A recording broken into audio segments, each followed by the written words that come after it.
ਲੋਹਾ ਜਾਣੇ ਤੇ ਲੋਹਾਰ ਜਾਣੇ ਧੂਖੜੀ ਵਾਲੇ ਦੀ ਬੁਲਾ ਜਾਣੇ। ਇਸ ਅਖਾਣ 'ਚ ਬੜੀ ਸੋਹਣੀ ਮੱਤ ਦਿੱਤੀ ਗਈ ਹੈ ਭਈ ਹਰ ਬੰਦੇ ਨੂੰ ਸਿਰਫ ਆਪਣਾ ਕੰਮ ਕਰਨ ਦਾ ਫਿਕਰ ਕਰਨਾ ਚਾਹੀਦਾ, ਵਾਹ ਵਾਹ, ਆਪਣੇ ਕੰਮ ਵੱਲ ਧਿਆਨ ਦੇਣਾ ਚਾਹੀਦਾ ਵੀ ਲੋਹਾਰ ਨੇ ਲੋਹੇ ਨੂੰ ਚੰਡਣਾ, ਉਹਨੇ ਕੋਈ ਦਾਤਰੀ ਬਣਾਣੀ ਹੈ, ਕੋਈ ਰੰਬਾ ਬਣਾਣਾ, ਕੋਈ ਛੁਰੀ ਬਣਾਣੀ ਹੈ, ਇਹ ਉਹਦਾ ਕੰਮ ਹੈ। ਇਹਦੇ 'ਚ ਇਹ ਦੱਸਿਆ ਗਿਆ ਵੀ ਸਾਨੂੰ ਦੂਜੇ ਦੇ ਕੰਮ 'ਚ ਲੱਤ ਨਹੀਂ ਢਾਣੀ ਚਾਹੀਦੀ। ਹਰ ਬੰਦਾ ਆਪਣੇ ਕੰਮ ਵੱਲ ਪੂਰਾ ਧਿਆਨ ਰੱਖੇ ਤੇ ਫਿਰ ਉਹ ਕੰਮ ਵੀ ਸਹੀ ਹੋਏਗਾ। ਵਾਹ, ਗਰੀਬ ਦੀ ਜਵਾਨੀ ਤੇ ਪੋਹ ਦੀ ਚਾਨਣੀ, ਹਾਂਜੀ ਐਵੇਂ ਹੀ ਜਾਂਦੀਆਂ ਨੇ। ਗੁਰਬਤ ਜਿਹੜੀ ਇਹਨਾਂ ਦੀ ਬਹੁਤ ਵੱਡੀ ਬਿਮਾਰੀ ਹੈ ਜੀ, ਗੁਰਬਤ ਗਰੀਬੀ ਜਿਹੜੀ ਹੈ ਨਾ ਜੀ ਜੀ ਜੀ, ਉਹ ਅੱਲਾ ਕਿਸੇ ਨੂੰ ਨਾ ਕਹੇ, ਅੱਲਾ ਕਰੇ ਕਿਸੇ ਨੂੰ ਹੰਡਾਣੀ ਨਾ ਪਵੇ।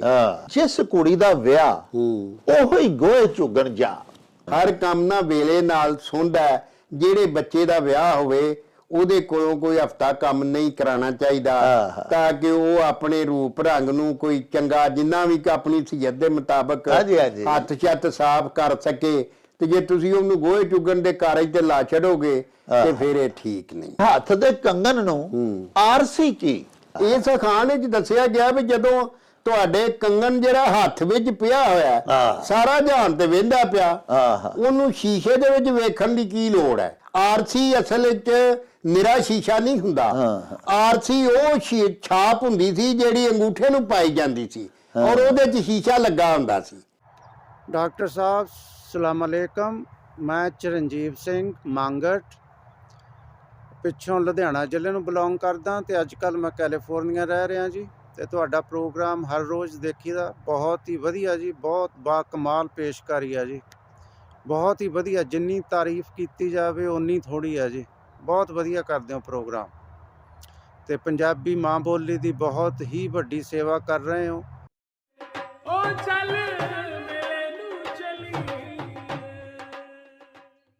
ਬਿਸਮਿल्लाहिर्रहमानिर्रहीम। शुरू खुदा दे नामों जिस दा जोड़ जवाब न कोई, जिस दी रहमत बख्शिश वाला अंत हिसाब न कोई। दुनिया भर विच वसन वाले पंजाबीओ ते साडे प्यारे वेखण वालिओ, अस्सलामु अलैकुम, सत श्री अकाल, नमस्कार ते ढेर ढेर सलामा। पंजाबी मां बोली दे जुबानो अदब ते सकाफत दे फरोग ते वधावे ते चढ़तल ते सिੱਖਿਆ ਲਈ ਸ਼ੁਰੂ ਕੀਤੇ ਜਾਣ ਵਾਲੇ ਤੁਹਾਡੇ ਆਪਣੇ YouTube ਚੈਨਲ ਮੇਲਾ ਟੀਵੀ ਦੇ ਉੱਤੇ ਤੁਹਾਨੂੰ ਦਿਲ ਦੀਆਂ ਡੁੰਗਿਆਈਆਂ ਤੋਂ ਸਤ ਬਿਸਮਿਲ੍ਲਾ ਤੇ ਜੀ ਆਇਆਂ ਨੂੰ ਆਖਨੇ ਆ। ਸਾਹਿਬੋ, ਸਾਡੀ ਇਹ ਬੇਨਤੀ ਹੈ ਵੀ ਆਪਣੇ ਇਸ ਮੇਲਾ ਟੀਵੀ ਨੂੰ ਸਬਸਕ੍ਰਾਈਬ ਕਰ ਲਵੋ, ਨਾਲ ਬਣਿਆ ਹੋਇਆ ਘੰਟੀ ਦਾ ਨਿਸ਼ਾਨ ਜ਼ਰੂਰ ਦਬਾਇਆ ਜੇ ਤਾਂ ਕਿ ਸਾਡੇ तमाम तर ਨੋਟੀਫਿਕੇਸ਼ਨਸ बर वक्त ਤੁਹਾਨੂੰ ਮਿਲ ਸਕਣ। ਪਿਆਰਿਓ, ਸਾਡੇ ਵਲੌਗਸ ਨੂੰ ਆਪਸ ਦੇ ਵਿੱਚ ਸ਼ੇਅਰ ਤੇ ਲਾਈਕ ਜ਼ਰੂਰ ਕਰਿਆ ਕਰੋ ਤੇ ਸਾਹਿਬੋ ਆਪਣੇ ਕਮੈਂਟਸ ਵੀ ਸਾਨੂੰ ਜ਼ਰੂਰ ਭਿਜਵਾਇਆ ਕਰੋ, ਜਿਹੜੇ ਕਿ ਸਾਡੇ ਲਈ ਬੜੀ ਹੱਲਾਸ਼ੇਰੀ ਦਾ ਮੂਜਬ ਹੁੰਦੇ ਨੇ। ਤੇ ਨਾਲੇ ਅਸੀਂ ਤੁਹਾਡੇ ਕਮੈਂਟਸ ਦੇ ਚਾਨਣੇ ਆਪਣੀ ਗੱਲਬਾਤ ਨੂੰ ਮਜ਼ੀਦ ਨਿਖਾਰਨ, ਸ਼ਿੰਗਾਰਨ ਤੇ ਸਵਾਰਨ ਦਾ ਆਰ ਤੇ ਯਤਨ ਵੀ ਕਰਦੇ ਰਹਿੰਦੇ ਆ। ਪਿਆਰਿਓ, ਅਮਰੀਕਾ ਦੀ ਰਿਆਸਤ ਕੈਲੀਫੋਰਨੀਆ ਤੋਂ ਸਾਡੇ ਇੱਕ ਬੜੇ ਮਿੱਠਲ ਤੇ ਮਨਠਾਰ ਸੱਜਣ, ਬੜੇ ਨਿੱਘੇ ਤੇ ਉੱਗੇ ਪੰਜਾਬੀ ਮਾਂ ਬੋਲੀ ਦੇ ਸੇਵਕ ਤੇ ਪੰਜਾਬੀ ਲਵਰ ਸਰਦਾਰ ਚਰਨਜੀਤ ਸਿੰਘ ਹੋਰਾਂ ਆਪਣੀ ਇੱਕ ਵੀਡੀਓ ਬਣਾ ਕੇ ਸਾਨੂੰ ਭੇਜੀਏ। ਪਿਆਰਿਓ, ਪਹਿਲੇ ਅਸੀਂ ਤੁਹਾਨੂੰ ਉਹ ਵੀਡੀਓ ਵਿਖਾਉਣਾ ਚਾਹੁੰਦੇ ਹਾਂ।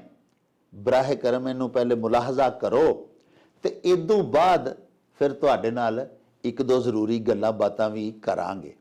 ਲੋ ਪਹਿਲੇ ਵੇਖੋ ਸਰਦਾਰ ਚਰਨਜੀਤ ਸਿੰਘ ਹੋਰੀ ਕੀ ਪੈ ਫਰਮਾਉਂਦੇ ਨੇ। ਡਾਕਟਰ ਸਾਹਿਬ ਸਲਾਮ ਅਲੈਕਮ, ਮੈਂ ਚਰਨਜੀਤ ਸਿੰਘ ਮੰਗਟ ਪਿੱਛੋਂ ਲੁਧਿਆਣਾ ਜ਼ਿਲ੍ਹੇ ਨੂੰ ਬਿਲੋਂਗ ਕਰਦਾ ਤੇ ਅੱਜ ਕੱਲ੍ਹ ਮੈਂ ਕੈਲੀਫੋਰਨੀਆ ਰਹਿ ਰਿਹਾ ਜੀ। ਤੇ ਤੁਹਾਡਾ ਪ੍ਰੋਗਰਾਮ ਹਰ ਰੋਜ਼ ਦੇਖੀਦਾ, ਬਹੁਤ ਹੀ ਵਧੀਆ ਜੀ, ਬਹੁਤ ਬਾ ਕਮਾਲ ਪੇਸ਼ਕਾਰੀ ਆ ਜੀ, ਬਹੁਤ ਹੀ ਵਧੀਆ। ਜਿੰਨੀ ਤਾਰੀਫ ਕੀਤੀ ਜਾਵੇ ਓਨੀ ਥੋੜ੍ਹੀ ਆ ਜੀ, ਬਹੁਤ ਵਧੀਆ ਕਰਦੇ ਹੋ ਪ੍ਰੋਗਰਾਮ ਤੇ ਪੰਜਾਬੀ ਮਾਂ ਬੋਲੀ ਦੀ ਬਹੁਤ ਹੀ ਵੱਡੀ ਸੇਵਾ ਕਰ ਰਹੇ ਹੋ ਤੇ ਅੱਜ ਕੱਲ੍ਹ ਜਿਹੜੇ ਨਵੇਂ ਬੱਚੇ ਆ ਉਹਨਾਂ ਨੂੰ ਤਾਂ ਪੰਜਾਬੀ ਦਾ ਪਤਾ ਹੀ ਨਹੀਂ ਜੋ ਤੁਸੀਂ ਦੱਸ ਰਹੇ ਹੋ, ਅਤੇ ਬਹੁਤ ਹੀ ਵਧੀਆ ਪ੍ਰੋਗਰਾਮ ਪੇਸ਼ ਕਰ ਰਹੇ ਹੋ ਜੀ। ਅਤੇ ਮੇਰੇ ਵੱਲੋਂ 2 ਅਖਾਣ ਆ ਜੀ।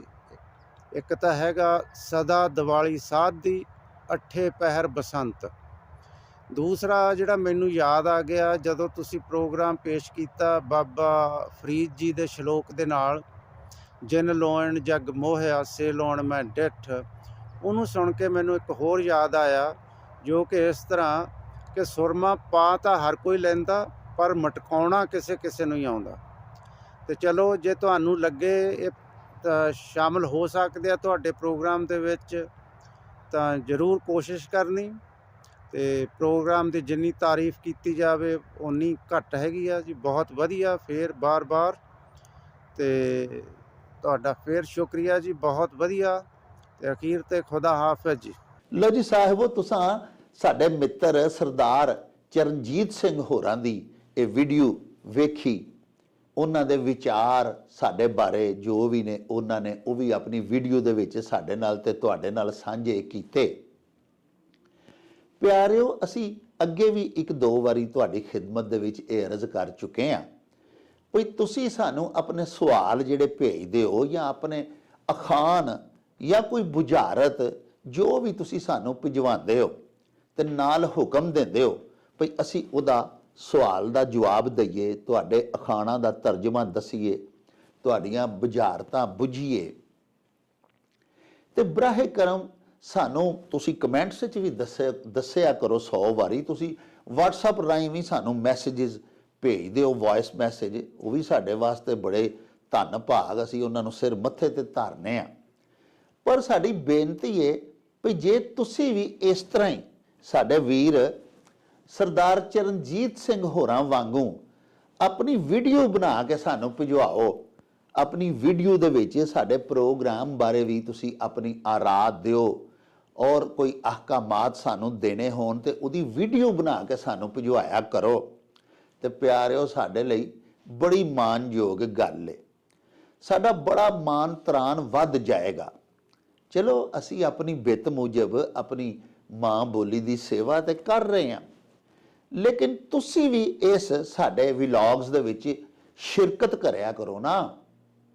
ਆਪਣੀ ਵੀਡੀਓ ਜਦੋਂ ਤੁਸੀਂ ਬਣਾ ਕੇ ਭਿਜਵਾਓਗੇ ਤੇ ਸਾਹਿਬੋ ਤੁਹਾਡੀ ਵੀ ਰਲਤ ਹੋ ਜਾਏਗੀ ਸਾਡੇ ਪ੍ਰੋਗਰਾਮਾਂ ਦੇ ਵਿੱਚ, ਸਾਡੀਆਂ ਬੈਠਕਾਂ ਦੇ ਵਿੱਚ। ਫਿਰ ਤੇ ਅਸੀਂ ਸਮਝਾਂਗੇ ਵੀ ਤੁਸੀਂ ਸਾਡੇ ਘਰ ਆਏ ਹੋਏ ਹੋ, ਤੇ ਸਾਡੇ ਵਾਸਤੇ ਇਹ ਗੱਲ ਕਿੰਨੀ ਧੰਨ ਭਾਗੀ ਹੋਏਗੀ ਕਿ ਤੁਸੀਂ ਸਾਡੇ ਸਾਹਮਣੇ ਆ ਕੇ, ਸਾਡੇ ਸਾਰੇ ਵਿਊਅਰਸ ਦੇ ਸਾਹਮਣੇ ਆ ਕੇ ਇੱਕ ਤੇ ਸਾਡੇ ਪ੍ਰੋਗਰਾਮ ਬਾਰੇ ਆਪਣੇ ਵਿਚਾਰ ਦੱਸੋ ਭਈ ਕੈਸੀ ਸਾਡੀ ਕੋਸ਼ਿਸ਼ ਹੈ, ਅਸੀਂ ਜਿਹੜੀ ਇਹ ਜਾਨਮਾਰੀ ਕਰਨ ਡਏ ਆ ਇਹ ਚੰਗੀ ਹੈ ਜਾਂ ਤੁਸੀਂ ਇਹਨੂੰ ਕਿਸ ਨਜ਼ਰ ਨਾਲ ਵੇਖਦੇ ਹੋ।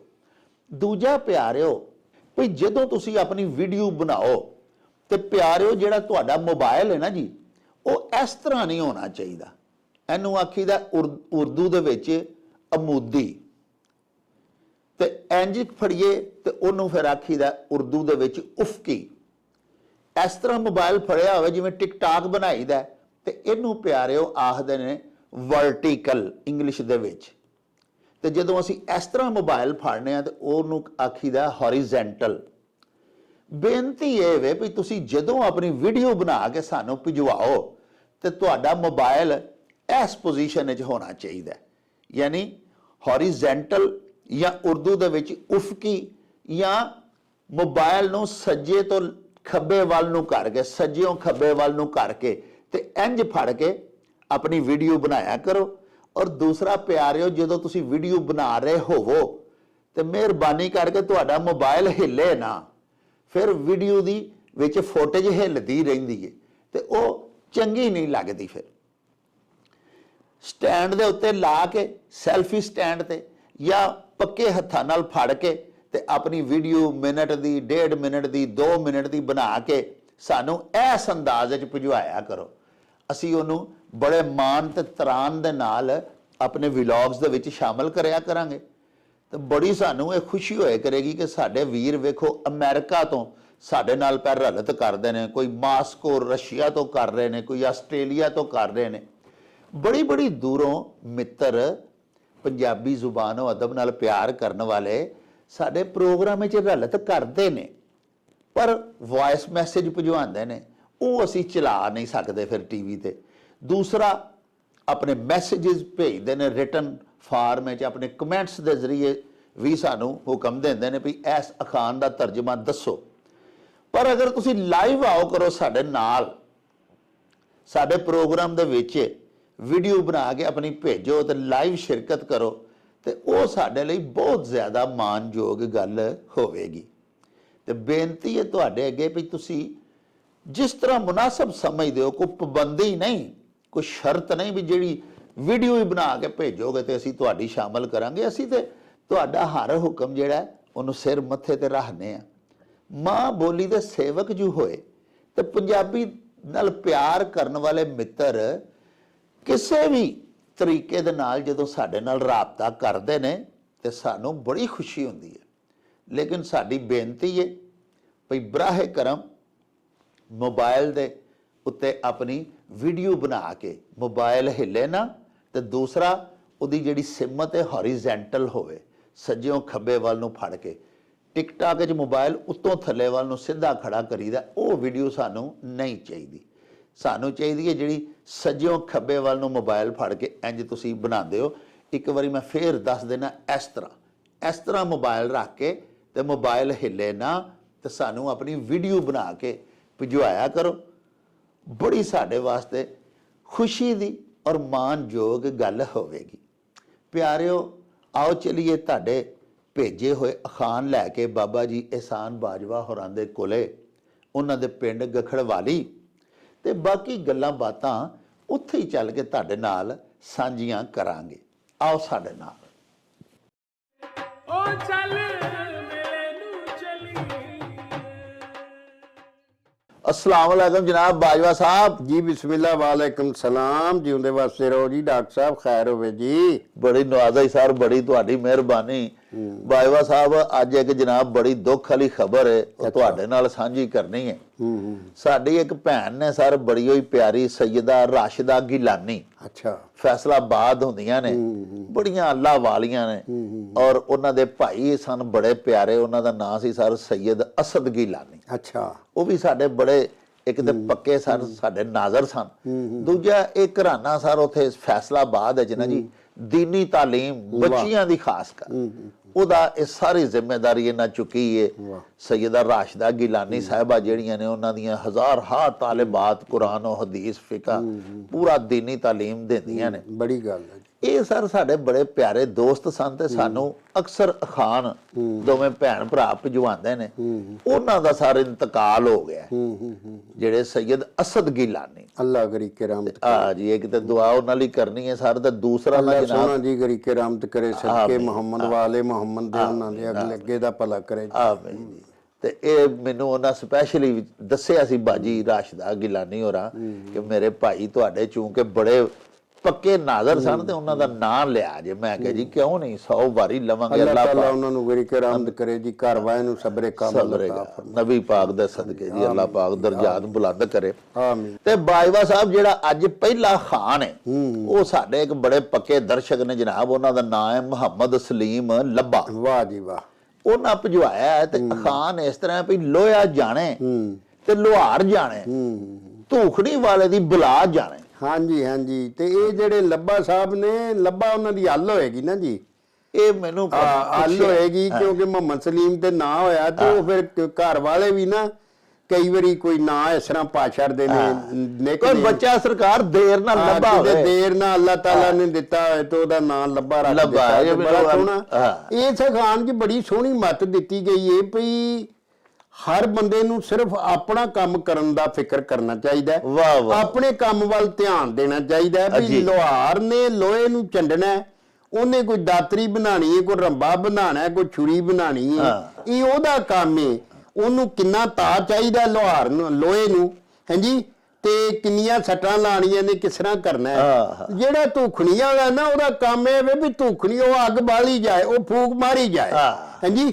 ਉਹਦਾ ਕੰਮ ਇਹ ਵੇ ਕਿ ਤੂੰ ਫੂਕ ਮਾਰੀ ਰੱਖੇ, ਜਦੋਂ ਉਹ ਆਖੇ ਕਿ ਬੰਦ ਕਰ ਦੇ ਉਦੋਂ ਬੰਦ ਕਰ ਦੇ, ਕਿਉਂਕਿ ਉਹਦਾ ਕੰਮ ਤੇ ਵਹਾ ਦੇਣਾ ਉਹਨੂੰ, ਹਾਂਜੀ। ਤੇ ਬਾਕੀ ਜਿਹੜਾ ਕੰਮ ਹੈ ਅਗਰ ਅਸੀਂ ਇਹਦੇ 'ਚ ਇਹ ਦੱਸਿਆ ਗਿਆ ਵੀ ਸਾਨੂੰ ਦੂਜੇ ਦੇ ਕੰਮ 'ਚ ਲੱਤ ਨਹੀਂ ਢਾਣੀ ਵਾਹ, ਚਾਹੀਦੀ। ਵਾਹ, ਵਾਹ। ਹਰ ਬੰਦਾ ਆਪਣੇ ਕੰਮ ਵੱਲ ਪੂਰਾ ਧਿਆਨ ਰੱਖੇ ਵਾਹ, ਤੇ ਵਾਹ। ਫਿਰ ਉਹ ਕੰਮ ਵੀ ਸਹੀ ਹੋਏਗਾ। ਵਾਹ। ਅਗਰ ਧੂਖਣੀ ਵਾਲਾ ਲੁਹਾਰ ਵੱਲ ਵੇਖਣਾ ਸ਼ੁਰੂ ਕਰ ਦੇਗਾ ਕਿ ਇਹਨੇ ਦਾਤਰੀ ਦੇ ਦੰਦੇ ਸਹੀ ਨਹੀਂ ਕੱਢੇ, ਹਾਂ। ਇਹਨੇ ਛੁਰੀ ਪੂਰੀ ਨਹੀਂ ਚੰਡੀ, ਤਾਂ ਉਹ ਆਪਣਾ ਕੰਮ ਵੱਲੋਂ ਬੇਖਬਰ ਹੋ ਜਾਏਗਾ। ਬਿਲਕੁਲ। ਇਸ ਵਾਸਤੇ ਉਹ ਆਪਣਾ ਕੰਮ ਕਰੀ ਜਾਏ, ਇਹ ਆਪਣਾ ਕੰਮ ਕਰੀ ਜਾਏ।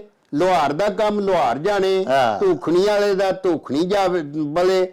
ਜਦੋਂ ਕਿਸੇ ਦੂਜੇ ਦੇ ਕੰਮ 'ਚ ਲੱਤ ਅੜਾਓਗੇ ਹਾਂ। ਤੁਹਾਡੀ ਆਪਣੇ ਕੰਮ ਵੱਲੋਂ ਤੋਜੋ ਖਰਾਬ ਹੋ ਜਾਏਗੀ ਵਾਹ। ਔਰ ਉਹ ਕੰਮ ਠੀਕ ਨਹੀਂ ਹੋਏਗਾ। ਨਹੀਂ ਰਹੇਗਾ। ਹਾਂਜੀ। ਲੋ ਜੀ ਭਾਰ ਲੱਭਾ ਜੀ, ਤੁਸੀਂ ਜਿਹੜਾ ਖਾਨ ਭਜਵਾਇਆ, ਤੁਸੀਂ ਵੇਖਿਆ ਕਿੰਨੀ ਖੂਬਸੂਰਤ ਉਹਦਾ ਤਰਜਮਾ ਔਰ ਉਹਦੀ ਵੰਡ ਕਰਕੇ ਬਾਜਵਾ ਸਾਹਿਬ ਤੁਹਾਨੂੰ ਸਮਝਾ ਦਿੱਤਾ ਹੈ। ਲੋਹਾ ਜਾਣੇ ਤੇ ਲੋਹਾਰ ਜਾਣੇ, ਧੂਖਣੀ ਵਾਲੇ ਦੀ ਬੁਲਾ ਜਾਣੇ, ਯਾਨੀ ਜਿਹਦਾ ਕੰਮ ਹੈ ਉਹ ਇਸੇ ਤਰ੍ਹਾਂ ਦਾ ਇੱਕ ਹੋਰ ਖਾਨ ਹੈ ਵੀ ਜੱਟ ਜਾਣੇ ਤੇ ਬਿੱਜੂ ਜਾਣੇ, ਤੂੰ ਭੁੰਨ ਦਾਣੇ। ਮਕਸਦ ਇਹ ਹੈ ਕਿ ਜੱਟ ਜਿਹੜਾ ਉਹ ਆਪੇ ਬਿੱਜੂ ਨਾਲ ਨਿਬੜ ਲੈਦਾ, ਤੂੰ ਕਾਹਦੇ ਲਈ ਵਿੱਚ ਨਿੰਨੋ ਲੈਣ ਡਿਆ। ਪਰਾਈ ਜੰਜੇ ਅਹਿਮਕ ਨੱਚੇ, ਦੂਸਰੇ ਦੇ ਕੰਮ ਦੇ ਵਿੱਚ ਜਾ ਕੇ ਇੱਕ ਤੇ ਸਾਨੂੰ ਦਖਲ ਅੰਦਾਜ਼ੀ ਨਹੀਂ ਕਰਨੀ ਚਾਹੀਦੀ। ਇਸ ਅਖਾਨ 'ਚ ਸਾਨੂੰ ਇਹ ਦੱਸਿਆ ਗਿਆ ਹੈ। ਦੂਸਰਾ ਇਹ ਬਾਜਵਾ ਸਾਹਿਬ ਸਮਝਾਇਆ ਵੀ ਅਸੀਂ ਜਦੋਂ ਕਿਸੇ ਦੇ ਕੰਮ ਵੱਲ ਵੇਖਾਂਗੇ ਨਾ ਤੇ ਆਪਣਾ ਕੰਮ ਵੀ ਵਜਾ ਬਵਾਂਗੇ, ਉਹਦੇ ਵਿੱਚ ਵੀ ਖਰਾਬੀ ਹੋ ਜਾਏਗੀ। ਵੇਖੋ ਨਾ, ਸਾਨੂੰ ਆਪਣੀ ਪੂਰੀ ਤਵੱਜੋ ਪੂਰੀ ਕਨਸੈਂਟਰੇਸ਼ਨ ਆਪਣੇ ਕੰਮ ਵੱਲ ਦੇਣੀ ਚਾਹੀਦੀ ਹੈ। ਅਸੀਂ ਆਪਣਾ ਕੰਮ ਛੱਡ ਕੇ ਦੂਸਰੇ ਵੱਲ ਤਵੱਜੋ ਦੇਵਾਂਗੇ ਤੇ ਉਹਦਾ ਕੰਮ ਤੇ ਉਹਦੇ ਸਹੀ ਹੋ ਜਾਏਗਾ, ਸਾਡਾ ਖਰਾਬ ਜ਼ਰੂਰ ਹੋ ਜਾਏਗਾ। ਇਹ ਦੋਵੇਂ ਮਤਾਂ ਇਸ ਖਾਨ 'ਚ ਸਾਨੂੰ ਦਿੱਤੀਆਂ ਗਈਆਂ ਨੇ। ਬਾਜਵਾ ਸਾਹਿਬ ਗੁਜਰਾਂਵਾਲਾ ਤੋਂ ਆਫਤਾਬ ਆਲਮ ਘੁੰਮਣ ਐਡਵੋਕੇਟ ਸਾਹਿਬ, ਉਹਨਾਂ ਜਨਾਬ ਖਾਨ ਭਜਵਾਇਆ ਭਈ ਗਰੀਬ ਦੀ ਜਵਾਨੀ ਤੇ ਪੋਹ ਦੀ ਚਾਨਣੀ ਹਾਂਜੀ ਐਵੇਂ ਹੀ ਜਾਂਦੀਆਂ ਨੇ। ਹਾਂਜੀ, ਇਹ ਗੁਜਰਾਂ ਵਾਲਾ ਲਫ਼ਜ਼ ਜਿਹੜਾ ਨਾ ਅਸਲ 'ਚ ਗੁਜਰਾਂ ਵਾਲਾ ਹੈ ਜੀ। ਇਹਨੂੰ ਕੁੱਜਰ ਜੱਟਾਂ ਨੇ ਵਸਾਇਆ ਸੀ। ਅੱਛਾ। ਕੁੱਜਰ ਜੱਟਾਂ ਦਾ ਕਬੀਲਾ ਬੜਾ ਵੱਡਾ ਹੈ, ਸ਼ੇਖੂਪੁਰੇ ਦੇ ਲਾਗੇ ਹੁਣ ਵੀ ਬੜਾ ਵੱਡਾ ਪਿੰਡ ਹੈ, 3-4 ਪਿੰਡਾਂ ਜਿੱਡਾ ਕੁੱਜਰ। ਅੱਛਾ ਇਹ ਉਹਨਾਂ ਲੋਕਾਂ ਨੇ ਵਸਾਇਆ ਸੀ ਤੇ ਬਾਅਦ 'ਚ ਜਦੋਂ ਸਾਂਸੀ ਇੱਥੇ ਆਏ ਨੇ ਜੀ, ਇਹਨਾਂ ਫਿਰ ਉਹਨਾਂ ਕੋਲੋਂ ਕਬਜ਼ਾ ਕਰ ਲਿਆ ਸੀ ਤੇ ਗੁਜਰਾਂ ਵਾਲੇ ਨਾਲ ਕਦੀ ਵੀ ਕੋਈ ਤਲਕ ਨਹੀਂ ਰਿਹਾ। ਅੱਛਾ। ਹਾਂਜੀ, ਇਹਦਾ ਨਾਂ ਹੈ ਕੁਜਰਾਂ ਵਾਲਾ। ਬਿਲਕੁਲ। ਪੁਰਾਣਿਆਂ ਬੰਦਿਆਂ ਕੋ ਵੀ ਤੁਸੀਂ ਕੁਜਰਾਂ ਵਾਲਾ ਹੀ ਸੁਣਿਆ ਹੋਣਾ। ਬਚਪਨ 'ਚ ਕੋਈ ਨਾਲ ਆਖੀ ਗੁਜਰਾਂ ਵਾਲਾ ਹੀ ਹੁੰਦਾ ਸੀ, ਲੇਕਿਨ ਲਿਖਣ ਵਿੱਚ ਗੁਜਰਾਂ ਵਾਲਾ ਇਹ ਲਿਖਣ ਚੂਕੇ ਲਿਖਣ ਵਾਲੇ ਅਕਲੋਂ ਵਿਹਲੇ ਨੇ। ਹਾਂਜੀ, ਤੇ ਤਰੀਕ ਕਿਸੇ ਪੜ੍ਹੀ ਨਹੀਂ, ਆਪਣੇ ਵਿਰਸੇ ਦਾ ਕਿਸੇ ਨੂੰ ਪਤਾ ਨਹੀਂ। ਇਸ ਵਾਸਤੇ ਉਹਨਾਂ ਕੁਜਰਾਂ ਵਾਲੇ ਦਾ ਗੋਜਰਾਂ ਵਾਲਾ ਬਣਾ ਛੱਡਿਆ। ਇਹ ਅਖਾਨ ਤੁਸੀਂ ਦੱਸ ਰਹੇ ਸੋ ਅਖਾਨ ਸੀ ਬਾਜਵਾ ਸਾਹਿਬ ਵੀ ਗਰੀਬ ਦੀ ਜਵਾਨੀ ਤੇ ਪੋਹ ਦੀ ਚਾਨਣੀ। ਹਾਂਜੀ, ਇਹ ਐਵੇਂ ਹੀ ਲੰਘ ਜਾਂਦੀਆਂ ਨੇ। ਹਾਂਜੀ, ਇਹਦੇ 'ਚ ਵੇਖੋ ਨਾ ਜੀ, ਗੱਲ ਇਹ ਹੈ ਵੀ ਗੁਰਬਤ ਜਿਹੜੀ ਇਹਨਾਂ ਦੀ ਬਹੁਤ ਵੱਡੀ ਬਿਮਾਰੀ ਹੈ ਜੀ। ਗੁਰਬਤ ਗਰੀਬੀ ਜਿਹੜੀ ਹੈ ਨਾ ਜੀ, ਉਹ ਅੱਲਾ ਕਿਸੇ ਨੂੰ ਨਾ ਕਹੇ, ਅੱਲਾ ਕਰੇ ਕਿਸੇ ਨੂੰ ਹੰਡਾਣੀ ਨਾ ਪਵੇ। ਹਾਂਜੀ, ਔਰ ਉਹ ਬੜੀ ਮੁਸ਼ਕਲ ਜਿਹੜੇ ਦਿਨ ਹੁੰਦੇ ਨੇ। ਹਾਂਜੀ, ਮਤਲਬ ਸਵੇਰ ਤੋਂ ਸ਼ਾਮ ਕਰਨੀ, ਘਰਾਂ ਦੇ ਖਰਚੇ, ਬਾਲ ਬੱਚੇ ਵੱਲ ਵੇਖਣਾ ਤੇ 100 ਜਿਹੜੀਆਂ ਸੱਧਰਾਂ ਤੇ ਰੀਝਾਂ ਤੇ ਆਸਾਂ ਉਹ ਅਪੂਰੀਆਂ ਰਹਿ ਜਾਂਦੀਆਂ ਨੇ। ਔਰ ਬੰਦਾ ਮਤਲਬ ਸੋਚਦਾ ਕੁਝ ਤੇ ਆ ਕਰਾਂਗਾ, ਲੇਕਿਨ ਉਹਦੇ ਵਸੀਲਿਆਂ ਦੀ ਥੋੜ ਉਹਨੂੰ ਕੁਝ ਨਹੀਂ ਕਰਨ ਦਿੰਦੀ। ਤੇ ਸਗਵਾਂ ਇਸ ਤਰ੍ਹਾਂ ਹੀ ਹੈ ਕਿ ਜਿਵੇਂ ਚਾਨਣੀ ਰਾਤ ਤੇ ਬੜੀ ਖੂਬਸੂਰਤ ਹੁੰਦੀ ਏ, ਉਹਦੇ 'ਚ ਦਿਲ ਕਰਦਾ ਬੰਦਾ ਚਾਨਣੀ ਰਾਤ 'ਚ ਬਾਹਰ ਬਵੇ, ਫਿਰੇ ਟੁਰੇ, ਇੱਕ ਦੂਜੇ ਨਾਲ ਗੱਪ ਗਪੌੜ ਕਰੇ। ਲੇਕਿਨ ਪੋਹ ਦੀ ਚਾਨਣੀ ਜਿਹੜੀ ਹੈ ਉਹ ਰਾਤ ਤੇ ਬੜੀ ਸੋਹਣੀ ਹੁੰਦੀ ਏ, ਉਹਦਾ ਸੁਹੱਪਣ ਤੇ ਉਂਝ ਹੀ ਹੁੰਦਾ ਹੈ, ਉਹਦੀ ਸੁੰਦਰਤਾ ਵੀ ਉਂਝ ਹੀ ਹੁੰਦੀ ਹੈ, ਲੇਕਿਨ ਠੰਡ ਬੜੀ ਹੁੰਦੀ ਹੈ। ਇਸ ਵਾਸਤੇ ਬਾਹਰ ਬਹਿਣਾ ਜ਼ਰਾ ਔਖਾ ਹੁੰਦਾ ਹੈ।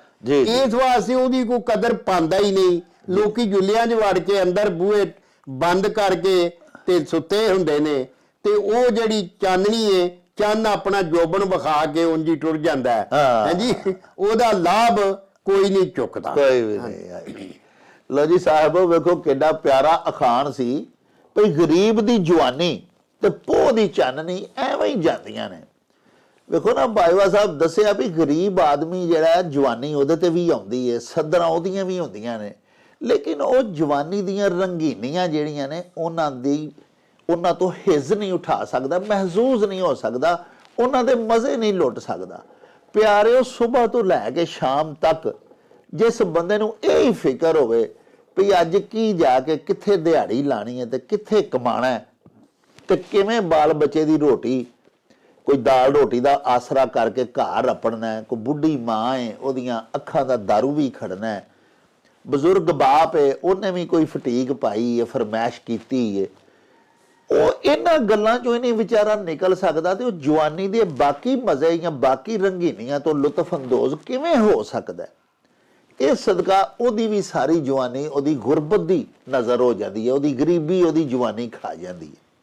ਇਸੇ ਤਰ੍ਹਾਂ ਹੁਣ ਪੋਹ ਦੀ ਚਾਨਣੀ ਜਿਹੜੀ ਹੈ ਉਹਦੇ ਨਜ਼ਾਰੇ ਤੇ ਹਰ ਵੇਖਣ ਵਾਲੇ ਨੂੰ ਮਹਿਸੂਸ ਕਰਦੇ ਨੇ, ਮਸ਼ਹੂਰ ਕਰਦੇ ਨੇ। ਲੇਕਿਨ ਤੁਸੀਂ ਇਹ ਵੀ ਤੇ ਵੇਖੋ ਨਾ ਕਿ ਇੰਨੀ ਸਖਤ ਸਰਦੀ ਦੇ ਮੌਸਮ ਦੇ ਵਿੱਚ, ਜਿਵੇਂ ਅੱਜ ਕੱਲ ਧੁੰਦਾਂ ਪੈਣ ਡਈਆਂ ਨੇ, ਧੁੰਦ ਹੀ ਇੰਨੀ ਹੁੰਦੀ ਹੈ ਵੀ ਚੰਨ ਛੱਡ ਕੇ ਸੂਰਜ ਵੀ ਰਾਤ ਨੂੰ ਕਦੀ ਚੜ੍ਹੇ ਤੇ ਉਹ ਵੀ ਨਹੀਂ ਦਿਸਦਾ। ਤੇ ਫਿਰ ਠੰਡ ਦੀ ਵਜ੍ਹਾ ਨਾਲ ਬਾਜਵਾ ਸਾਹਿਬ ਆਖਦੇ ਨੇ ਕਿ ਲੋਕੀ ਤੇ ਘਰਾਂ 'ਚ ਜਾ ਕੇ ਜੁਲਿਆਂ 'ਚ ਵੜੇ ਹੁੰਦੇ ਨੇ, ਉੱਤੇ ਲੇਫ ਲਏ ਹੁੰਦੇ ਨੇ, ਤੇ ਬਾਹਰ ਕੋਈ ਹੋਵੇ ਖਲੋਤਾ ਹੋਵੇ ਤੇ ਅਸਮਾਨ ਨਾਲ ਵੇਖੇ ਤੇ ਚੰਨ ਦਾ ਨਜ਼ਾਰਾ ਕਰੇ। ਇਸ ਵਾਸਤੇ ਸਰਦੀ ਦੇ ਮੌਸਮ ਦੀ ਪੋਹ ਤੋਂ ਮੁਰਾਦ ਇਹ ਵੀ ਠੰਡ ਤੇ ਸਖਤ ਪਾਲੇ ਦੇ ਮੌਸਮ ਦੀ ਜਿਹੜੀ ਚਾਨਣੀ ਹੈ ਉਹ ਵੀ ਕੋਈ ਵੇਖਦਾ ਹੀ ਨਹੀਂ, ਅਣਡਿੱਠੀ ਹੋਈ ਜਾਂਦੀ ਹੈ। ਵੇਲਾ ਲੰਘ ਜਾਂਦਾ, ਉਹਦੇ ਤੋਂ ਕੋਈ ਮਹਿਸੂਸ ਨਹੀਂ ਹੋ ਸਕਦਾ, ਲੁਤਫ ਅੰਦੋਜ਼ ਨਹੀਂ ਹੋ ਸਕਦਾ। ਬਾਜਵਾ ਸਾਹਿਬ ਲਾਹੌਰ ਤੋਂ ਸਾਡੇ ਇੱਕ ਮਿੱਤਰ ਨੇ, ਪਰਮਾਨੈਂਟ ਸਾਡੇ ਜਨਾਬ ਵਿਊਅਰ ਨੇ, ਰਸ਼ੀਦ ਅੰਜੁਮ ਸਾਹਿਬ, ਉਹਨਾਂ ਅਖਾਣ ਭਿਜਵਾਇਆ ਵੀ ਜਿਸ ਕੁੜੀ ਦਾ ਵਿਆਹ ਉਹੋ ਹੀ ਗੋਹੇ ਚੁਗਣ ਜਾ। ਹਾਂਜੀ, ਇਸ ਅਖਾਣ ਵਿੱਚ ਦੱਸਿਆ ਗਿਆ ਵੀ ਜਦੋਂ ਹਰ ਕੰਮ ਜਿਹੜਾ ਨਾ ਉਹ ਵੇਲੇ ਨਾਲ ਹੀ ਸੋਹਣਾ ਲੱਗਦਾ ਹੈ। ਹਾਂਜੀ। ਤੇ ਜਦੋਂ ਕਿਸੇ ਬੱਚੀ ਦਾ ਵਿਆਹ ਹੋਵੇ ਜਾਂ ਬੱਚੇ ਦਾ ਵਿਆਹ ਹੋਵੇ, ਜੀ ਜੀ, ਤੇ ਪੁਰਾਣੇ ਜ਼ਮਾਨੇ ਦੇ ਵਿੱਚ ਜਦੋਂ ਮਾਈਏ ਪਾਉਂਦੇ ਸਨ, ਹਾਂਜੀ, ਉਹਦੇ ਬਾਅਦ ਉਹ ਕੋਈ ਘਰ ਦਾ ਕੰਮ, ਕਿਸੇ ਕਿਸਮ ਦਾ ਕੰਮ ਨਹੀਂ ਸੀ ਉਹਦੇ ਕੋ ਕਰਾਉਂਦੇ। ਅੱਛਾ। ਉਹ ਆਂਦੇ ਸਨ ਕਿ ਤੂੰ ਮਤਲਬ ਕੋਈ ਵੇਖੋ ਨਾ, ਕਿਤੇ ਕੋ ਹੱਥ ਕਿਤੇ ਪੱਠੇ ਕੁਤਰ ਦਿਆ, ਕਿਤੇ ਕੋਈ ਟੋਕਾ ਵੱਜ ਪਵੇ, ਕੋਈ ਵਾਧਾ ਕਾਟਾ ਦਾਤਰੀ ਫੇਰ ਦਿਆ, ਕਿਤੇ ਉਂਗਲੀ ਨੂੰ ਵੱਜ ਜਾਏ, ਤੇ ਉਹ ਆਂਦੇ ਸਨ ਕਿ ਤੂੰ ਮਤਲਬ ਇਹ ਹੈ ਕਿ ਕੋਈ ਕੰਮ ਨਹੀਂ 7 8 10 ਦਿਨ ਕਰਨਾ। ਇਸ ਵਾਸਤੇ ਵੀ ਕੋਈ ਕਿਤੇ ਕੋਈ ਅਨਹੋਣੀ ਕੋਈ ਸੱਟ ਫੇਟ ਲੱਗ ਜਾਂਦੀ ਹੈ, ਉਹਦੇ ਤੋਂ ਬਚਿਆ ਰਹੇ। ਤੇ ਜਿਹੜੇ ਥਾਂ ਮਤਲਬ ਇਹ ਵੇ ਕਿ ਇਹ ਕੰਮ ਹੋਵੇ ਵੀ ਜਿਹੜੇ ਕੁੜੀ ਦਾ ਵਿਆਹ ਹੈ, ਹੁਣ ਆਦੇ ਚਾਹੀਦਾ ਸੀ ਵੀ ਉਸ ਕੁੜੀ ਦੇ ਮੂੰਹ ਤੇ ਕੋਈ ਵਟਣਾ ਛਟਣਾ ਮਲਦੀਆਂ। ਉਸ ਜ਼ਮਾਨੇ 'ਚ ਵਟਣਾ ਹੀ ਮਲਦੇ ਸਨ ਨਾ, ਪੁਰਾਣੇ ਜ਼ਮਾਨੇ 'ਚ ਅਵਾਰਾ ਸੂਈ ਹੁੰਦੀ ਸੀ ਤੇ ਉਹ ਸਾਰਾ, ਤੇ ਉਹਨੂੰ ਤੁਸੀਂ ਗੋਹੇ ਚੁੱਗਣ ਘੱਲ ਦਿੱਤਾ ਵੀ ਘਰ ਜਿਹੜੀ ਅੱਗ ਬਾਲਣੀ ਏ ਤੇ ਉਹਦਾ ਰੂਪ ਤੇ ਗਵਾਚ ਜਾਏਗਾ। ਹਾਂਜੀ, ਉਹ ਮਤਲਬ ਬਾਹਰ ਧੁੱਪਾਂ 'ਚ ਟੁਰੀ ਫਿਰੇਗੀ, ਗੋਹੇ ਏਰਨੇ ਚੁਗਦੀ ਫਿਰੇਗੀ ਜਿਹੜੇ ਬਾਹਰ ਡੰਗਰਾਂ ਨੇ ਕੀਤੇ ਹੁੰਦੇ ਨੇ। ਹਾਂਜੀ, ਤੇ ਮਤਲਬ ਇਹ ਗੱਲ ਠੀਕ ਨਹੀਂ ਲੱਗਦੀ। ਹਰ ਕੰਮ ਨਾ ਵੇਲੇ ਨਾਲ ਸੁਣਦਾ। ਜਿਹੜੇ ਬੱਚੇ ਦਾ ਵਿਆਹ ਹੋਵੇ ਉਹਦੇ ਕੋਲੋਂ ਕੋਈ ਹਫਤਾ ਕੰਮ ਨਹੀਂ ਕਰਾਉਣਾ ਚਾਹੀਦਾ, ਤਾਂ ਕਿ ਉਹ ਆਪਣੇ ਰੂਪ ਰੰਗ ਨੂੰ ਕੋਈ ਚੰਗਾ ਜਿੰਨਾ ਵੀ ਆਪਣੀ ਸਹੀਅਤ ਦੇ ਮੁਤਾਬਕ ਹੱਥ ਛੱਤ ਸਾਫ਼ ਕਰ ਸਕੇ। ਤੇ ਜੇ ਤੁਸੀਂ ਉਹਨੂੰ ਗੋਹੇ ਚੁਗਣ ਦੇ ਕਾਰਜ ਤੇ ਲਾ ਛੱਡੋਗੇ ਤੇ ਫਿਰ ਇਹ ਠੀਕ ਨਹੀਂ। ਵਾਹ। ਹਾਂਜੀ, ਲੋ ਜੀ ਪਿਆਰਿਓ, ਵੇਖੋ ਬਾਜਵਾ ਸਾਹਿਬ ਨੇ ਕਿੰਨਾ ਖੂਬਸੂਰਤ ਅੰਦਾਜ਼ ਵਿੱਚ ਇਹਦਾ ਤਰਜਮਾ ਦੱਸਿਆ ਕਿ ਵੇਖੋ ਨਾ, ਜ਼ਿੰਦਗੀ ਦੇ ਵਿੱਚ ਕਿਸੇ ਵੀ ਬੰਦੇ ਦਾ ਸਾਡੀ ਜੂ ਵਿੱਚ, ਸਾਡੇ ਇਲਾਕੇ 'ਚ ਤੇ ਇੱਕੋ ਵਾਰੀ ਵਿਆਹ ਹੁੰਦਾ ਹੈ। ਦੂਜਾ ਵਿਆਹ ਤੇ ਅੱਲਾ ਨਾ ਕਰੇ ਉਹਦੀ ਕੋਈ ਬੀਵੀ ਮਰ ਜਾਏ ਤੇ ਉਹਦਾ ਹੋ ਜਾਏ ਤੇ ਹੋ ਜਾਏ, ਉਂਝ ਸਾਡੇ ਇੱਥੇ ਅੱਛਾ ਹੀ ਨਹੀਂ ਸਮਝਿਆ ਜਾਂਦਾ ਦੂਸਰੀ ਸ਼ਾਦੀ ਨੂੰ। ਹੁਣ ਪੂਰੀ ਹਯਾਤੀ ਦੇ ਵਿੱਚ ਇੱਕ ਈਵੈਂਟ ਇੱਕੋ ਵਾਰੀ ਆ ਰਿਹਾ ਤੇ ਬਾਜਵਾ ਸਾਹਿਬ ਜਿਵੇਂ ਫਰਮਾਇਆ ਵੀ ਜਿਸ ਕੁੜੀ ਦਾ ਵਿਆਹ ਹੈ ਉਹਨੂੰ ਫਿਰ ਛੁੱਟੀਆਂ ਮਿਲਣੀਆਂ ਚਾਹੀਦੀਆਂ ਨੇ, ਉਹਨੂੰ ਥੋੜਾ ਜਿਹਾ ਅਹਿਮੀਅਤ ਦੇਣੀ ਚਾਹੀਦੀ ਹੈ ਵੀ ਇਹਦਾ ਹੁਣ ਵਿਆਹ ਹੈ ਬਈ, ਇਹਦੇ ਕੋਲੋਂ ਕੰਮ ਸ਼ਮ ਨਾ ਕਰਾਓ। ਵੇਖੋ ਨਾ, ਉਹਨੇ ਕੱਲ ਨੂੰ ਮਾਈਆਂ ਤੇਲ ਬਹਿਣਾ ਹੈ, ਉਹਦੇ ਫਿਰ ਸ਼ਾਦੀ ਹੋਣੀ ਹੈ। ਪਿਆਰਿਓ, ਉਹਨੂੰ ਸ਼ਾਦੀ ਜੇ ਅਹਿਮ ਮੌਕੇ ਦੇ ਉੱਤੇ ਤੇ ਥੋੜਾ ਜਿਹਾ ਖੁੱਲ ਮਿਲਣੀ ਚਾਹੀਦੀ ਹੈ ਕਿ ਨਹੀਂ? ਤੇ ਜੇ ਉਹਨੂੰ ਉਹਨਾਂ ਦਿਹਾੜਿਆਂ ਦੇ ਵਿੱਚ ਵੀ ਕੰਮ ਹੀ ਡਾਈ ਰੱਖੀਏ, ਘਰਾਂ ਦੀਆਂ ਮਜਬੂਰੀਆਂ ਵੀ ਬਾਜ਼ ਘਰਾਂ 'ਚ ਹੁੰਦੀਆਂ ਨੇ, ਲੇਕਿਨ ਕਿਸੇ ਹੋਰ ਭੈਣ ਭਰਾ ਨੂੰ ਹੱਥ ਉਹਦਾ ਬਣਾਉਣਾ ਚਾਹੀਦਾ। 4 ਦਿਨ ਉਹਦੇ ਵਾਲੇ ਕੰਮ ਕੋਈ ਹੋਰ ਵੀ ਤੇ ਘਰ 'ਚ ਕਰ ਸਕਦਾ ਨਾ। ਇਸ ਖਾਨ 'ਚ ਵੇਖੋ ਕਿੰਨਾ ਇੱਕ ਮੁਹੱਬਤ ਦਾ ਵੀ ਸਬਕ ਹੈ ਕਿ ਯਾਰ ਉਹਨੂੰ ਛੁੱਟੀ ਦਿਓ, ਕੋਈ ਹੋਰ ਉਹਦੀ ਥਾਂ ਕੰਮ ਕਰ ਲਵੇ, 2 4 5 ਦਿਨ ਉਹਦਾ ਹੱਥ ਵੰਡਾਵੇ। ਤੇ ਦੂਸਰਾ ਪਿਆਰਿਓ, ਇਸ ਖਾਨ 'ਚ ਇਹ ਵੀ ਇਹਦਾ ਤਰਜਮਾ ਹੈ ਵੀ ਜਿਸ ਬੰਦੇ ਨਾਲ ਸਾਨੂੰ ਕੰਮ ਸੀ, ਜਿਹਨੂੰ ਅਸੀਂ ਮਿਲਣ ਆਏ ਸਾਂ, ਉਹ ਤੇ ਮਿਲਿਆ ਨਹੀਂ, ਉਹ ਅੱਗੋਂ ਗੋਹੇ ਚੁਗਣ ਗਿਆ ਹੈ ਜਾਂ ਕਿਸੇ ਹੋਰ ਕੰਮ ਗਿਆ ਹੈ, ਤੇ ਸਾਡਾ ਤੇ ਆਉਣਾ ਜਿਹੜਾ ਅਕਾਰਤ ਹੀ ਗਿਆ, ਫੇਰਾ ਸਾਡਾ ਖਾਲੀ ਹੋਈ ਗਿਆ। ਇਹ ਵੀ ਇਸ ਖਾਨ ਦਾ ਮਤਲਬ ਨਿਕਲਦਾ ਹੈ। ਬਾਜਵਾ ਸਾਹਿਬ ਲਾਲਾ ਮੂਸਾ ਤੋਂ ਸਾਡੇ ਇੱਕ ਬੜੇ ਪਿਆਰੇ ਮਿੱਤਰ ਨੇ, ਪੱਕੇ ਸਾਡੇ ਵੇਖਣ ਵਾਲੇ ਨੇ। ਉਹਨਾਂ ਜਨਾਬ ਅਬਾਸ ਅਲੀ ਸਾਹਿਬ ਉਹਨਾਂ ਦਾ ਨਾਂ ਹੈ, ਉਹਨਾਂ ਅਖਾਣ ਭਿਜਵਾਇਆ ਹੈ ਭਈ ਹੱਥ ਦੇ ਕੰਗਨ ਨੂੰ ਆਰਸੀ ਕੀ। ਵਾਹ ਵਾਹ ਵਾਹ, ਮੈਨੂੰ ਜੀ ਲਾਲੇ ਮੂਸੇ ਤੋਂ ਗੱਲ ਯਾਦ ਆਈ ਹੈ ਵੀ ਨਿੱਕੇ ਹੁੰਦਿਆਂ ਜਦੋਂ ਕੋਈ ਵਿਆਹ ਹੋਣਾ ਨਾ ਜੀ, ਤੇ ਉਹ ਢੋਲਕੀ ਰੱਖਣੀ ਤੇ ਉਹਨਾਂ ਨੇ ਨਾ ਗਾਉਂਦਿਆਂ ਹੋਣਾ ਬੱਚੀਆਂ ਨੇ ਜੀ, ਤੇ ਉਹਨਾਂ ਨਾ ਆਖਣਾ ਲਾਲੇ ਮੂਸੇ ਦੀਆਂ ਦੋ ਲੈਣਾ ਤੇ ਰੱਬ ਸਾਡਾ ਮੇਲ ਕਰੇ ਅਸੀਂ ਵਿਛੜੀਆਂ ਦੋ ਭੈਣਾਂ। ਇਸ ਅਖਾਣ ਵਿੱਚ ਦੱਸਿਆ ਗਿਆ ਵੀ ਜਦੋਂ ਤੁਹਾਡੇ ਕੰਗਨ ਜਿਹੜਾ ਹੱਥ ਵਿੱਚ ਪਿਆ ਹੋਇਆ ਸਾਰਾ ਜਹਾਨ ਤੇ ਵੇਂਦਾ ਪਿਆ, ਉਹਨੂੰ ਸ਼ੀਸ਼ੇ ਦੇ ਵਿੱਚ ਵੇਖਣ ਦੀ ਕੀ ਲੋੜ ਹੈ। ਆਰਸੀ ਆਖਦੇ ਨੇ ਸ਼ੀਸ਼ੇ, ਆਰਸੀ ਅਸਲ ਵਿੱਚ ਨਿਰਾ ਸ਼ੀਸ਼ਾ ਨਹੀਂ ਹੁੰਦਾ। ਆਰਸੀ ਉਹ ਛਾਪ ਹੁੰਦੀ ਸੀ ਜਿਹੜੀ ਅੰਗੂਠੇ ਨੂੰ ਪਾਈ ਜਾਂਦੀ ਸੀ ਔਰ ਉਹਦੇ 'ਚ ਸ਼ੀਸ਼ਾ ਲੱਗਾ ਹੁੰਦਾ ਸੀ। ਠੀਕ। ਪੁਰਾਣੇ ਜ਼ਮਾਨੇ 'ਚ ਇੱਕ ਛਾਪ ਹੁੰਦੀ ਸੀ ਜਿਹਨੂੰ ਅੰਗੂਠੇ 'ਚ ਪਾਇਆ ਜਾਂਦਾ ਸੀ ਤੇ ਉਹਦੇ ਨਾਲ ਲੋਕੀ ਮੂੰਹ ਵੇਂਦੇ ਸਨ, ਉਹਦੇ ਸ਼ੀਸ਼ਾ ਲੱਗਾ ਸੀ, ਉਹਨੂੰ ਆਰਸੀ ਆਂਦੇ ਹੁੰਦੇ। ਵਾਹ ਵਾਹ ਵਾਹ। ਕਿ ਜਦੋਂ ਇੱਕ ਹੱਥ 'ਚ ਤੇ ਤੁਹਾਡੇ ਕੰਗਣ ਪਿਆ ਤੁਹਾਨੂੰ ਦਿਸਦਾ ਪਿਆ, ਉਹਨੂੰ ਸ਼ੀਸ਼ੇ 'ਚ ਵੇਖਣ ਦੀ ਕੀ ਲੋੜ ਹੈ। ਹਾਂਜੀ, ਇਹਦਾ ਮਤਲਬ ਇਹ ਵੇ ਕਿ ਜਦੋਂ ਸੂਰਜ ਚੜਿਆ, ਚੰਨ ਚੜੇ ਤੇ ਕਦੀ ਗੁੱਝੇ ਨਹੀਂ ਨਾ ਰਹਿੰਦੇ। ਹਾਂਜੀ, ਜਦੋਂ ਚੰਨ ਚੜਿਆ, ਸੂਰਜ ਚੜਿਆ, ਸਾਰਾ ਕੁਝ ਦਿਸਦਾ ਪਿਆ, ਹੱਥ ਤੁਹਾਡੇ ਵਿੱਚੋਂ ਦਿਸਦਾ ਤੇ ਉਹਨੂੰ ਸ਼ੀਸ਼ੇ 'ਚੋਂ ਨਹੀਂ ਵੇਖਣ ਦੀ ਕੀ ਲੋੜ ਹੈ। ਵਾਹ ਵਾਹ। ਲਓ ਜੀ ਪਿਆਰਿਓ, ਵੇਖੋ ਕਿੰਨਾ ਖੂਬਸੂਰਤ ਅਖਾਣ ਸੀ ਅਬਾਸ ਅਲੀ ਸਾਹਿਬ ਭਿਜਵਾਇਆ ਲਾਲਾ ਮੂਸਾ ਤੋਂ ਭਈ ਹੱਥ ਦੇ ਕੰਗਨ ਨੂੰ ਆਰਸੀ ਕੀ। ਵੀ ਸਾਹਮਣੇ ਤੁਹਾਨੂੰ ਦਿਸਦਾ ਪਿਆ ਵੀ ਤੁਸੀਂ ਹੱਥ 'ਚ ਕੰਗਣ ਪਾਇਆ ਤੇ ਅੱਖਾਂ ਨਾਲ ਉਹਨੂੰ ਵੇਂਦੇ ਵੀ ਪਏ ਹੋ, ਤੇ ਫਿਰ ਉਹਦਾ ਯਕੀਨ ਕਰਨ ਵਾਸਤੇ ਤੁਸੀਂ ਸ਼ੀਸ਼ਾ ਲਾਇਓ ਵੀ ਸ਼ੀਸ਼ੇ ਦੇ ਵਿੱਚੋਂ ਮੈਂ ਵੇਖਣਾ ਵਾ ਨਾ ਮੈਂ ਪਾਇਆ ਕਿ ਨਹੀਂ ਪਾਇਆ। ਇਹ ਤੇ ਫਿਰ ਇੱਕ ਅਹਿਮਕਾਨਾ ਹੀ ਬੇਵਕੂਫਾਨਾ ਹੀ ਹਰਕਤ ਹੋਈ ਨਾ। ਇੱਕ ਚੀਜ਼ ਸਾਹਮਣੇ ਤੁਹਾਨੂੰ ਵੀ ਦਿਸਦੀ ਏ, ਤੁਹਾਨੂੰ ਪਤਾ ਵੀ ਇਸ ਕੰਮ ਦਾ ਇਹ ਨਤੀਜਾ ਨਿਕਲਣਾ, ਫਿਰ ਉਹਦੇ ਬਾਰੇ ਤੁਸੀਂ ਤਾਵੀਲਾਂ ਘੜਦੇ ਰਵੋ ਜਾਂ ਆਸਰੇ ਭਾਲਦੇ ਰਵੋ ਕਿ ਯਾਰ ਹੋਰੇ ਇੰਜ ਨਾ ਹੀ ਹੋਵੇ। ਇਹ ਤੁਹਾਡੀ ਖਾਮ ਖਿਆਲੀ ਹੋਈ ਹੈ। ਜਿਸ ਗੱਲ ਦਾ ਪੱਕਾ ਤੁਹਾਨੂੰ ਯਕੀਨ ਜੂਏ ਵੀ ਇਹਦਾ ਨਤੀਜਾ ਇਹ ਹੀ ਨਿਕਲਣਾ, ਯਾਨੀ ਇਹਦਾ ਨਤੀਜਾ ਬੁਰਾ ਨਿਕਲਣਾ, ਉਹਦੇ ਬਾਰੇ 'ਚ ਫਜ਼ੂਲ ਤਾਵੀਲਾਂ ਢੂੰਡਣਾ ਜਿਹੜਾ ਨਾ ਇਹ ਬੇਵਕੂਫਾਂ ਦਾ ਕੰਮ। ਸਾਹਿਬੋ, ਇਹਦੇ ਨਾਲ ਹੀ ਸਾਡੇ ਅੱਜ ਵਾਲੇ ਇਸ ਵਿਲਾਗ ਦਾ ਵੇਲਾ ਮੁੱਕ ਗਿਆ। ਲੈ ਉਹ ਯਾਰ ਹਵਾਲੇ ਰੱਬ ਦੇ ਤੇ ਮੇਲੇ 4 ਦਿਨਾਂ ਦੇ, ਉਸ ਦਿਨ ਈਦ ਮੁਬਾਰਕ ਹੋਸੀ ਜਿਸ ਦਿਨ ਫੇਰ ਮਿਲਾਂਗੇ, ਰੱਬ ਰਾਖਾ ਤੇ ਅੱਲਾ ਬੇਲੀ। ओ चल मेरे नू चली